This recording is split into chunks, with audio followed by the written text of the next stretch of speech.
The experience that I had was I didn't know where and who to go to. But when we get the diagnosis, I'm one of the parents that I didn't believe in all of this. I couldn't accept it, especially. But the most important thing, once you do, the support was there. In the sense that I made sure that I went through different panels, went to different schools and all that to find out. And definitely, it was an eye changer for me. And I'm glad that I had the people around me to at least guide me to get where I am right now. There was no exact therapy, but when Rashad was diagnosed with Asperger, the psychiatrist immediately put him on OT, occupational therapy. I think that was all, and social skills training. This was done in University Hospital. That was all. I didn't even know what was ABA at that time. Nothing. That was the first part. Since we are from Maldives, we didn't have much facilities there. And then I was able to bring my son to India when he was 16 years old. And then that time he was very difficult to look after him. He had a lot of behavior issues. We started with ABA therapy, and then in few months there was remarkable improvement.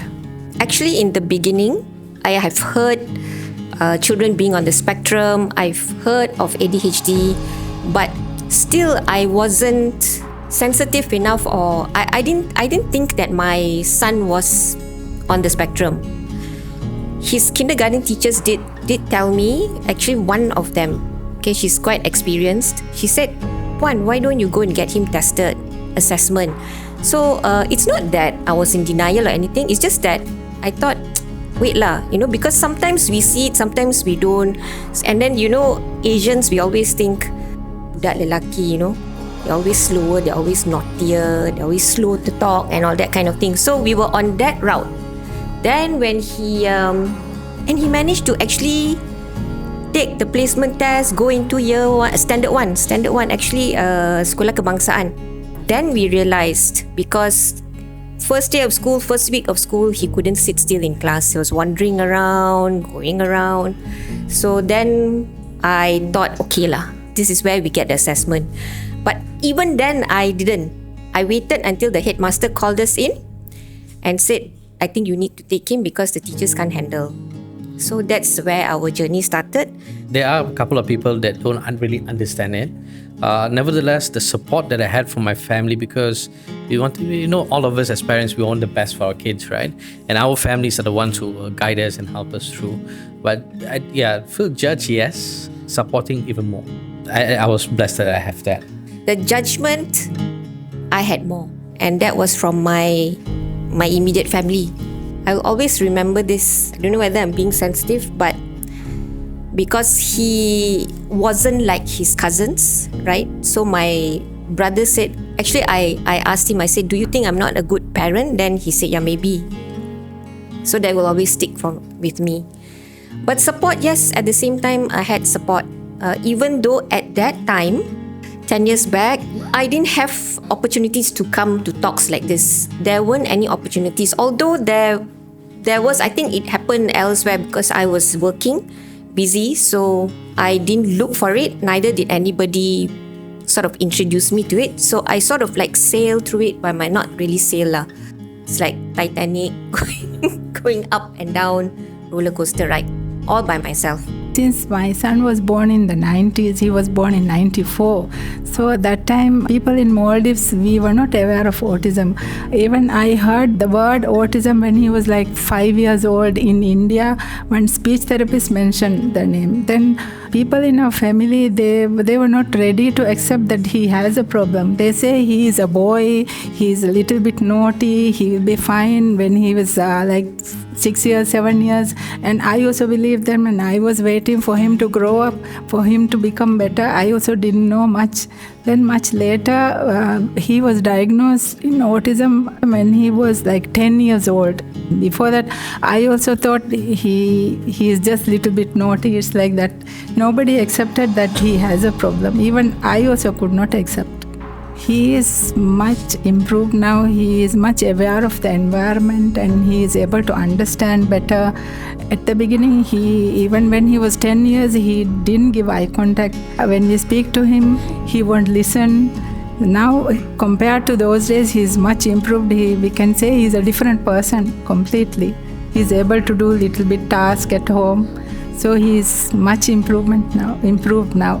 The biggest gap we saw was when the teenagers were becoming adults. There were a lot of centers for younger kids. There were even centers that supported kids up to teenage years, maybe 15, 16. But after that, very few centers were around. So a lot of parents struggled with this, especially those with severe children. Even the 15, 16 years old, they could go for vocational training and they could get a job. But the ones with severe cases, nowhere would take them, no center would take them, and even at home, they can't do much. So this was the biggest gap that we saw, and we tried to fill this. For me, I was in this line for 10 years, worked with various centers and all. And what I noticed when the adults, when they become adults, once they're 17, 18 years old, early intervention is done, parents always ask, what is next for my child? Or sometimes I do home therapy, they always constantly, when I'm not around, what's going to happen?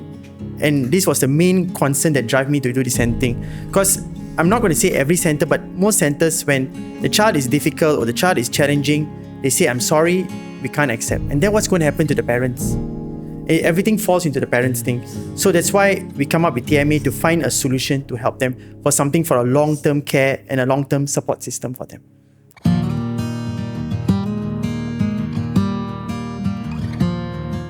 Because my son goes through speech therapy, OT, and early intervention on the whole package. That is the current situation. But the problem that I face right now is that I don't know where to go, especially to get aid from governments and things like that. Because you see, all of this is quite expensive. We as parents want to give the best for our children, but we have no idea where to go, what to apply.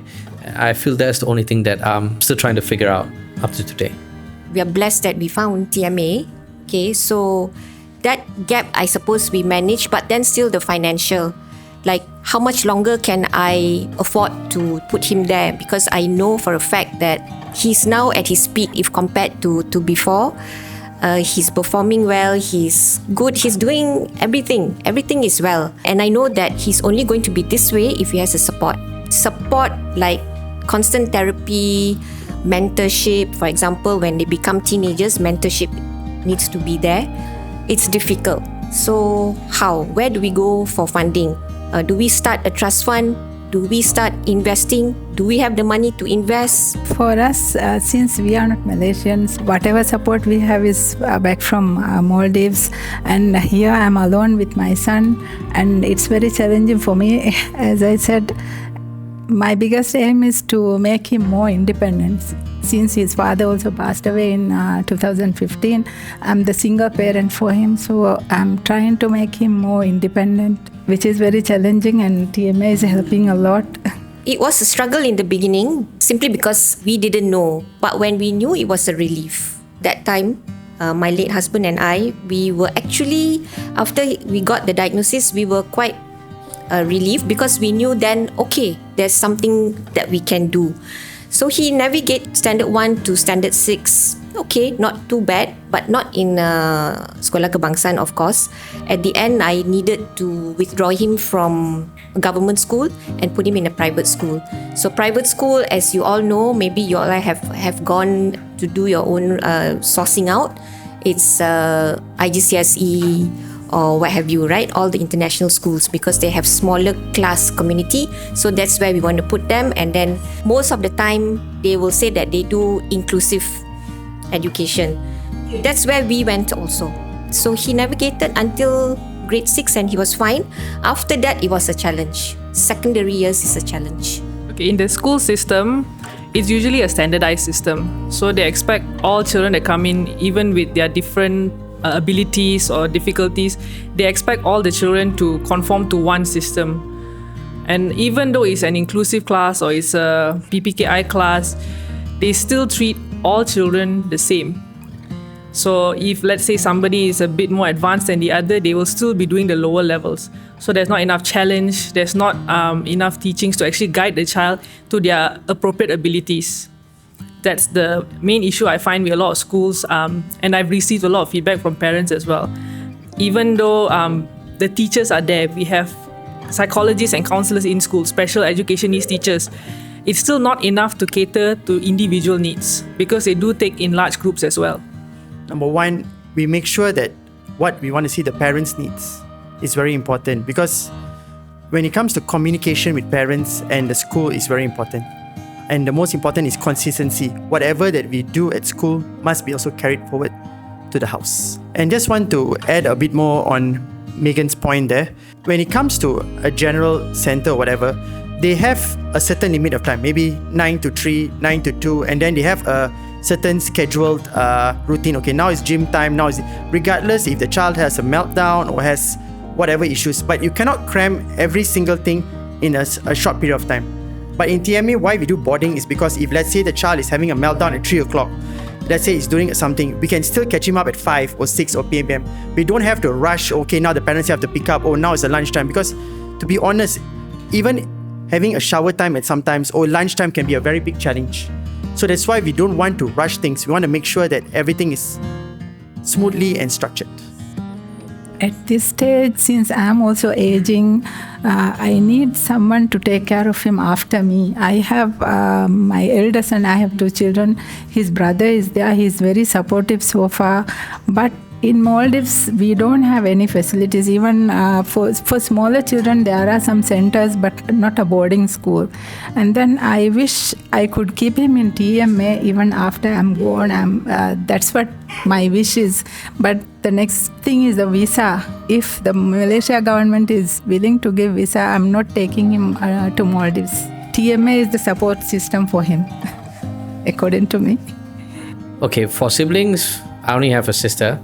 My elder sister, but no one else can actually help because everybody is going on through with their lives. And for me, I feel the best is always sending to a school to get him sorted out instead of people who doesn't have that background of teaching that person. Actually, the thought of depending on my sibling or getting mates, it did cross my mind. But at the end of the day, no, I don't think I can depend on both. The only person I probably can depend on is my mom, but she's also aging, so definitely not sibling, definitely not maid. He needs to be independent enough to navigate through life. So that's the challenge, but he's getting there. No, Rashad is getting there. But I know everyone here, with your child, you will have your journey. You'll definitely get there. It's a journey. I'm going through this journey for a long period of time. He is now 31 years old, and I know how challenging it is. And then I don't want my elder son to go through the same thing. So he is supportive always. I know he cannot take care of his brother like the way a mother does. So I think it's best to keep him in a place like TMA so that my elder son can give his support. I've run this thought through my mind. For example, Rashad is already independent enough, so I can just take him out from TMA. He's done his session there. He can be discharged. I've run that through my mind. But still, because I'm also a single mom, I don't think he'll be able to do it himself alone. So still, that constant mentorship needs to come from a center. And to me, right now, it's TMA because he's got his footing there. I really hope he can continue there, even though he's not a student, but he has some linkage or some connection with the team there. Okay, so this is another reason why we started this as well, because parents had nowhere to go to. Parents couldn't rely on their siblings, neither could they rely on the students' siblings as well. So this is where our support came in. We catered it to each family's needs. If let's say like Miss Saira, she wants Rashad to be independent and later on just have mentorship, just to check in with him, it can be done. But we will push to a way where he can try his best to live on his own. So we will cater to that. In terms of Miss Aminat, her son is more on the severe end of the spectrum. He requires more support. We try to cater to that as well. So TMA has been growing over the years. We started with just the intention of relieving the parents for a few days so that they can go on holiday, and it has now grown into long-term care. So in terms of sustainability in the center, all the teachers are trained, we have protocols in place. That's not an issue to continue. Our biggest issue, I believe, is also funding. The same concerns as parents. is also our concern, because we cannot pay teachers a good salary if there is no continuation in funding. Nobody can replace a mother or father's love. That's the number priority. But how much can a mother do in 24 hours where she has so much other responsibilities? As a wife, she has to go to work, she has everything falls on her head. Regardless whatever community says, the mother can always do the best for the child, but there's always going to be limitations. So that's why we came up here to have professionals. Even we have 3 shifts. We have like 8 hours, 8 hours, 8 hours. We also take break. But for a mother to do this alone 24 hours, especially when the child is aging, it can be very, very difficult for the parent, especially when the parent is growing older. So that's why we came up with the system to support parents. I was a parent that I couldn't accept my son's condition, but when I started to accept it after going through rigorous of tests and all that, then me and my wife, both of us were like panicking, trying to find out where or what do we need to do, what are the next steps, and a couple of times broke down and tried to figure out. But in the end of the day, when family members came and helped and advised, okay, you need to go and do this and try and this, and when we took the initiative to go and talk to these schools and all that, that's when we realized we have to let go in the sense, because yes, we are parents, we are so worried of our children, right? And to give somebody else to teach them, to guide them, it's a huge thing. Once we actually let go and gave to the schools, within 1 year, if I'm not mistaken, my son changed a lot. We need to find a sweet spot where we need to understand when to let go and try to understand. I had a tough time letting go. It just came, that sort of like naturally flowed, the schooling part, right? After that, I think that letting go was after his dad, my husband, passed away. And then, you see, before this, everything, I was handling it because my husband was going through dialysis. Most part of his life is dedicated only to going through treatments and all that. I couldn't really help on that. So my part in the marriage was looking after our son. To me, everything was just naturally, I have to do it. There's nobody going to step up and going to help me. I didn't want to expect because I was very afraid of the answer people would give me. So I said, okay, never mind, I can do it. I'm healthy enough, I'll do it myself. But after his dad passed away, he refused to go to school. He holed up himself in a dark room every single day. I would go to work, he's there with his games, computer games, and that was the worst. It was the worst time. And even then, still, I wasn't listening to the psychiatrist. He told me, you need to let go, you need to send him somewhere where he can have the structure you cannot give him. So then finally, I just felt like as if like both of us were going to die, or I would die or something like that. Then I knew, oh, okay, I think we just need to stop right here. I stopped pushing him to go to school. I stopped the homeschooling, all those things, thinking that was the only mainstream way. I said, okay, I'll go to TMA as recommended by the psychiatrist. I did go to TMA, and that's where our journey started. My son has a lot of behavior issues, a lot of challenging behaviors, and me as a single mother, it was very, very hard for me to look after him alone. After we came to Malaysia, always someone from home will be with us. Like 3 months we get on arrival visa, so somebody will always stay with us. But when the COVID time came and 2 years the border was closed and nobody could come, that was the most challenging time of my life with my son. Then I didn't know what to do. I couldn't go back also because the border was closed. Since I'm also aging, it was so hard for me to take care of him alone with the challenging behaviors. Then I came to know about TMA, and then that's the time I decided, okay, I have to keep him somewhere and I need to have time for my own. And that is how I kept him in TMA. That moment when we really feeling bad, he wasn't talking to me, he didn't want to look at me, he will just slam the door at me, push me. That was the time I thought, okay, this is it stops here. Because something needs to be done. I can't be living my life like this, he can't be living his life like this. He used to fight with me, pull my hair, all these things he does, and then it was so hard for me. Either he will die or I will die, so I have to find a way. I mean, when I first sent him there, I was crying the first day because I have never left him alone without me. I'm always there with him throughout his life. After sending him there, then I realized this is what it should be. We also need to live, and he also has to live. So now our life is much better. We saw the signs of no eye contact and all that, but it came to one point where his tantrums were so bad. He used to bang his head on the wall, bite himself, hurt himself and all that. And me and my wife would say, okay, this is something wrong. We need to do something about it, because the older he gets, and if we can't control him, what then? So that's when we decided to change. It's not easy for any parent to let go of their child, especially for the first time. What you can expect is to trust the professionals in what they're doing.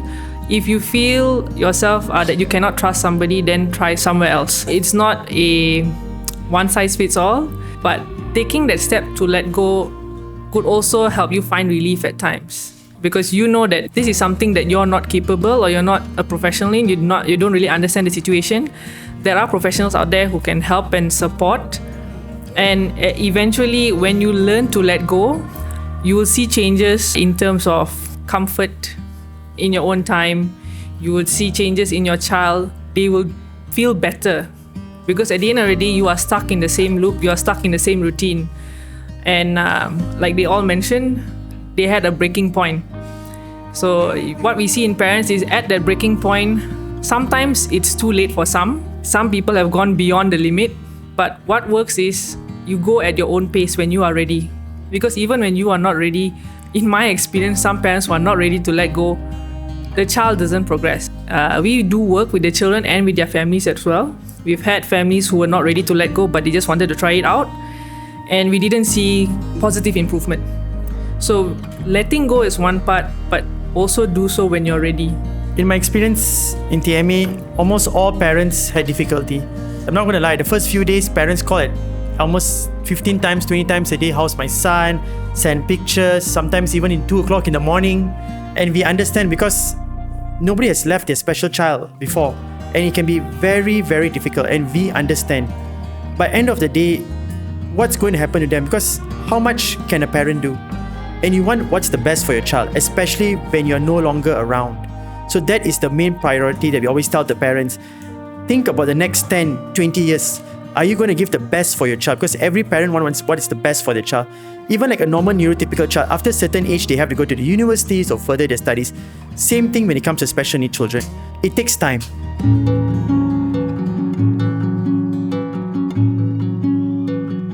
My biggest fear is that, can he really improve? Before I sent to the centers, but when I saw the improvement, I saw the changes, I said, okay, there is actually hope where he can change, he can grow further.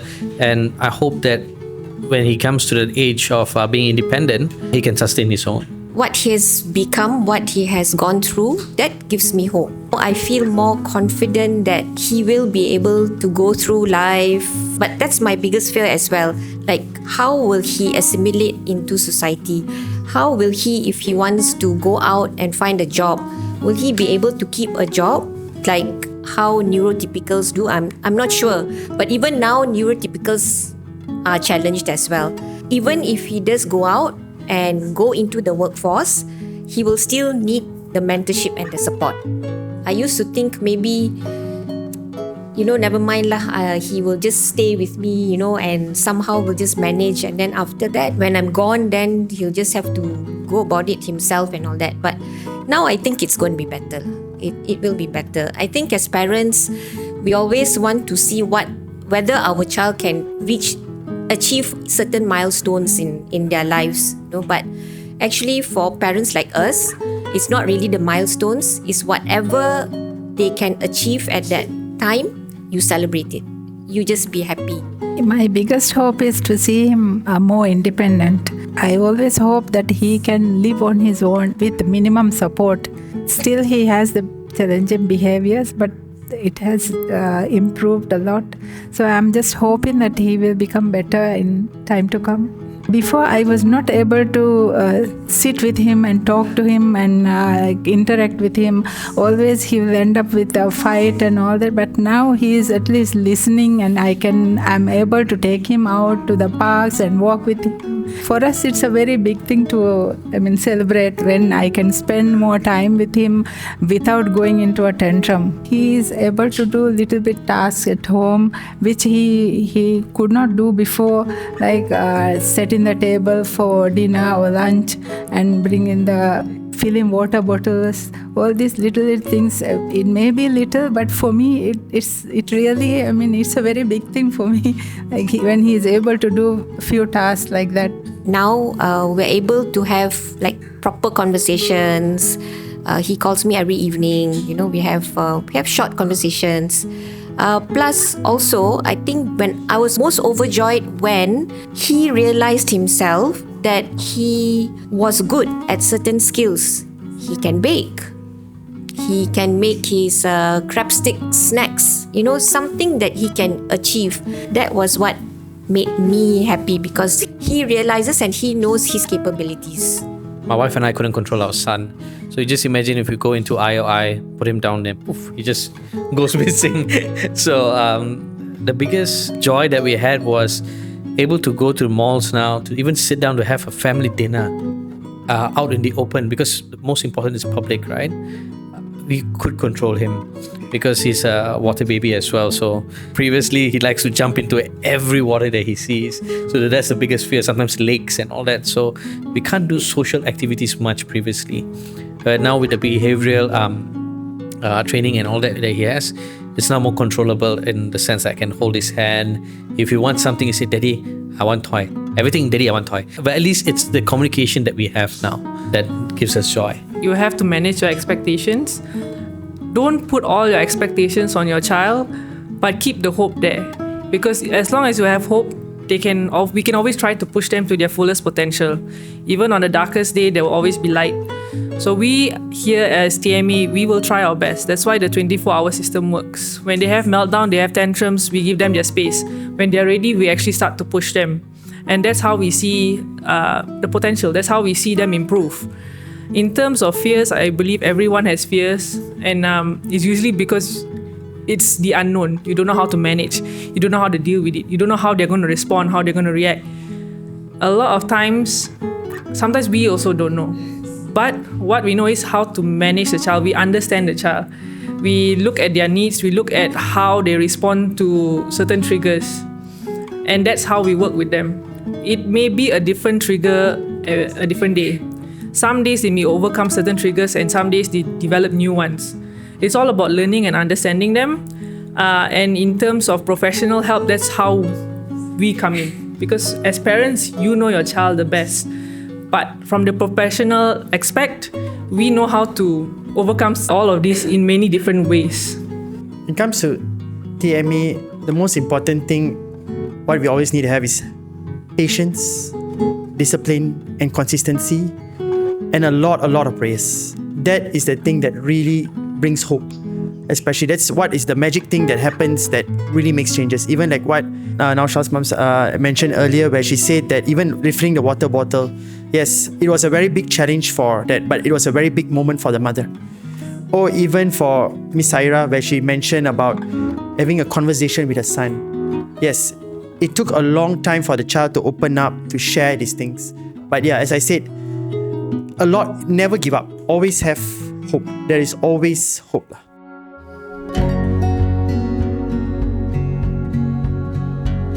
In my son's situation, my wife and I are still contemplating to get, Malaysian government has the OKU card and all that. So that's one of our biggest worries, is that would it actually affect his future, or is that a real benefit? And if it's a good thing, how do we actually proceed with it? That's something else I need to find out. The thing is that, would that affect his future if getting an OKU status? Actually, no, it doesn't. In fact, we were advised to get the OKU card by the psychiatrist, just in case he has meltdowns in public when he was younger. The water baby thing, same also. So in case he has meltdowns, in case if at school something does happen, at least he has the OKU card. Because that will help to alleviate the issues lah. It's not because of mischief, because he's being nakal and all that kind of thing. He has a disability, he has a learning disability, so that OKU card will help to navigate in situations where, if things do happen, then there are certain perks with it, parking, whatever lah. But then I never got those things because, like you, I always thought also, takkan he's able to walk and all that, so I'm not going to purposely, because I want to get the parking next to Jaya Grocer or whatever, I have to go and get the thing. No, okay, but having the card is a plus point just in case. For education, no. If you're going into sekolah kerajaan, then you need the OKU card. Okay. Because then maybe you can apply for some schools. They have the special needs. Yes, the special needs classes for them. So you will need to have the OKU card. Whether the family has a special needs child or does not have a special needs child, I think they should understand, not even be encouraging, but just understand what we are doing. So for example, I have chosen to take this route where he has gone and he's boarding at a boarding facility, a vocational school. They don't need to exactly agree with what I'm doing, but understand that I, as a parent, with my status or with whatever situation that I have, need this. Basically, I need them not to judge me, because even my family members judged. They said that, so you're sending him to that facility so you can just leave him there lah. I hope lah, others that know my situation, understand why I did it. You don't have to necessarily agree. Start therapy early. I think similarly with a lot of other people in this line, what we vision is a support system that lasts from diagnosis up until end of life. Ideally, it will be an autism village, which is what we're trying to do on our own. Without funding, it's not possible, but this is what we envision. Because like I mentioned, we started with just one purpose, to give parents relief, and now it has expanded to so much more. It's even expanding, like I said, until end of life care. And then we still have younger ones who are coming in and not knowing what to do. So we are trying to just move on from where we are. Whoever we have, we are catering to them first. But we are doing our best to reach out to stakeholders, leaders, and other people in this line to try and navigate and establish a stronger system that can support families from all generations. We're also trying, because the biggest point for every parent is sustainability, especially when it comes to the financial part. When it comes to proper professional therapy, it's not cheap. It can be speech therapy, can be occupational therapy, can be behavior therapy. It can reach tens and tens of thousands of dollars or even more. So I understand we are trying to speak to certain government bodies.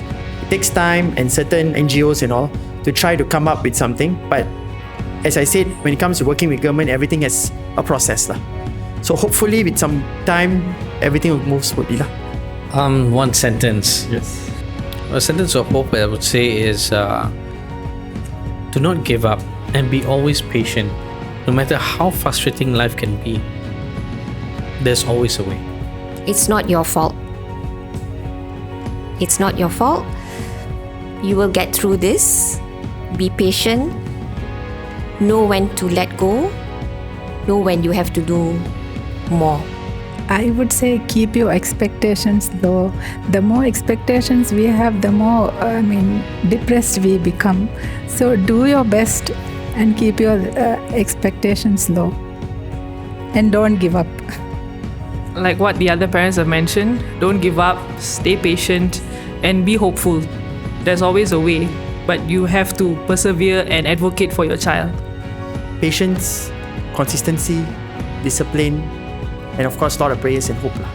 That thing can overcome, because as I said, everyone can say a lot of a billion things in your mind, but you as a parent, you should know what's best for your child.